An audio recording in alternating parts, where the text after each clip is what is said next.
Direto da redação. Notícias. Com denúncia do hacker Walter Delgatti Neto, prisão de Moro e Dallagnol é a única alternativa. Direto da redação. Notícias.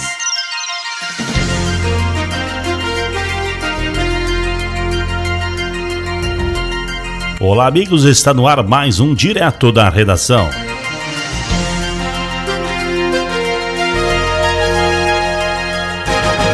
Se as instituições estivessem funcionando normalmente no Brasil, o ex-juiz Sérgio Moro, ou ainda procurador Deltan Dallagnol, e os demais elementos do bando criminoso da Lava Jato, integrantes de tribunais e altas cortes do Judiciário, do Ministério Público Federal, da Polícia Federal e da mídia, estariam todos presos. Essa é a única conclusão a que se pode chegar depois de se assistir à entrevista de Walter Delgatti Neto, que se notabilizou como hacker de Araraquara, à emissora CNN Brasil. Conversa no Telegram com Deltan Dallagnol.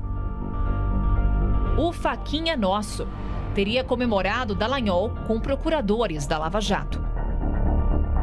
As duas frases publicadas pelo The Intercept Brasil constrangeram a mais alta corte do país, o Supremo Tribunal Federal.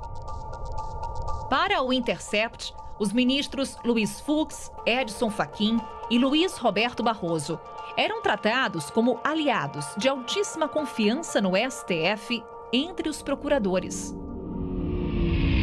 O hacker Walter Delgatti Neto confirma ter lido mensagens que, segundo ele, davam a entender que alguns ministros do Supremo estavam comprometidos em ajudar os procuradores da Operação Lava Jato.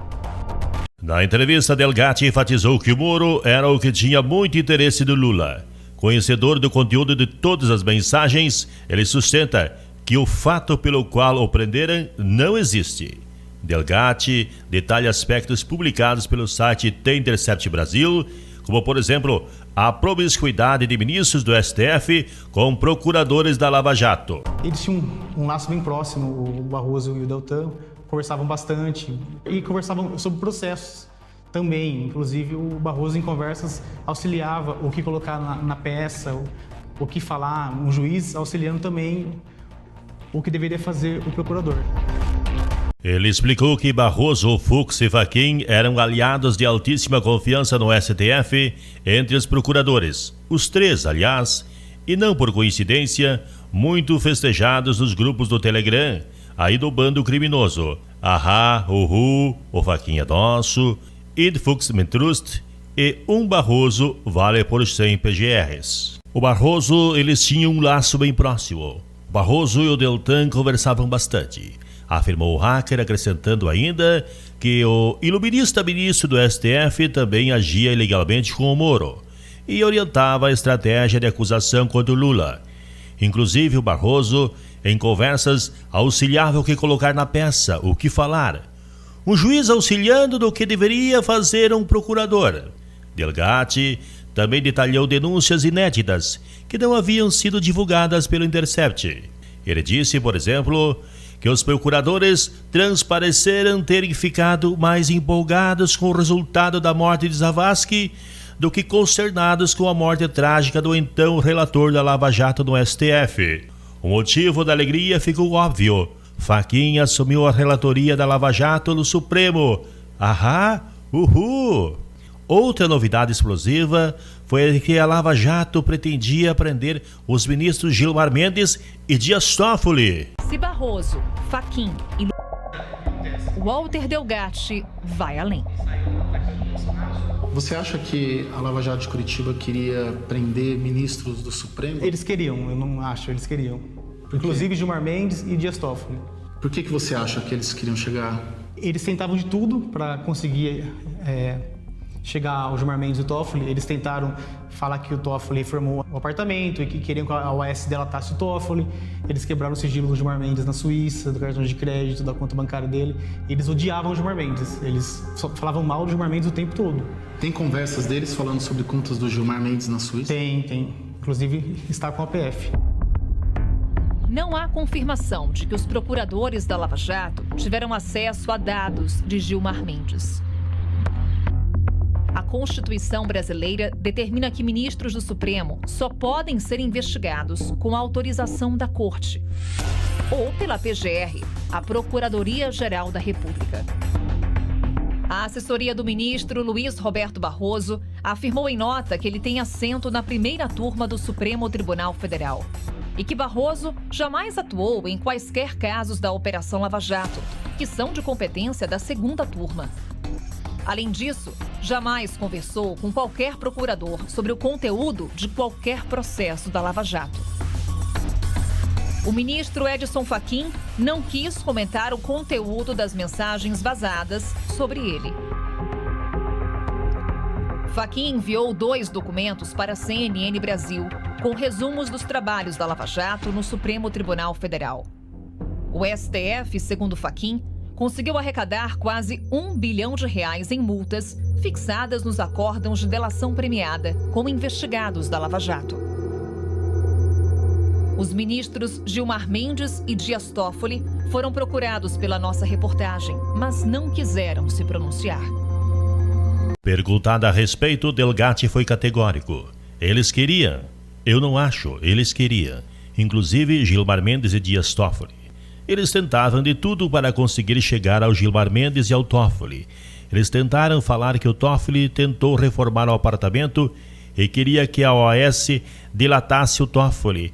Eles quebraram o sigilo do Gilmar Mendes na Suíça, do cartão de crédito, da conta bancária dele. Eles odiavam o Gilmar Mendes, falavam mal do Gilmar Mendes o tempo todo. Vale lembrar que na época a imprensa lavagista, Globo à frente, é claro, realizou vazamentos seletivos com tais suspeitas contra os 2 ministros. As provas de todas as afirmações de Delgatti estão custodiadas pela Polícia Federal desde julho de 2019 e são mais que suficientes para recomendar a instauração de processos criminais contra todos os envolvidos, a instalação de CPI sobre o golpe e a farsa da eleição de 2018 e a abertura de processo de investigação sobre conexões internacionais na perpetração do golpe no Brasil. Walter Delgatti garante ter lido todas essas mensagens, que ele diz ter conseguido a partir da invasão do Telegram de Dallagnol. Ficou com medo de tudo isso? Medo eu fiquei. Medo de ficar preso eu não tinha, mas eu comecei a ter medo de morrer, sei lá, passar um carro e atirar em mim. Esse medo eu tive. Mas até então eu pensava que eu ia fazer no anonimato e eu usava uma tecnologia de esconder o IP que era inviolável e eu pensei que nunca iam chegar em mim. Essas novas denúncias reforçam o embasamento para o julgamento dos criminosos que corromperam o sistema de justiça e a democracia do país com propósitos particulares, políticos, ideológicos e manietados por potência estrangeira. Com essas denúncias gravíssimas, a prisão do Moro, do Dallagnol e do bando criminoso por eles chefiado é a única alternativa que resta para se poder iniciar a restauração do Estado de Direito. E ainda, se as instituições de fato funcionassem normalmente e tivessem o menor resquício de compromisso democrático, o STF julgaria imediatamente a suspeição do Moro, cujo processo adversaria 2 anos sem julgamento da Suprema Corte. No dia 7 de novembro de 2019, por 6 votos a 5, o Supremo Tribunal Federal derrubou a prisão de condenados em segunda instância. Ficaram autorizadas apenas as detenções preventivas. Walter continuou preso preventivamente em Brasília, até o dia 17 de outubro desse ano. Hoje, diante de 4 câmeras, ele fala das invasões com tranquilidade. Eu acabei empolgando e fazendo. Você se arrepende? Não me arrependo. De nada? Não me arrependo de nada. Um dos apelidos que Walter Delgatti Neto usava para não ser identificado, segundo o Ministério Público Federal, era "E agora José?", uma referência ao famoso poema de Carlos Drummond de Andrade. Agora que a festa acabou, o hacker de Araraquara sabe que corre o risco de perder a liberdade provisória em breve. Os crimes denunciados na Operação Spoofing podem render até 23 anos de prisão. Direto da redação. Direto do estúdio do Mídia Play, falou o jornalista Valdir França. Direto da redação. Notícias.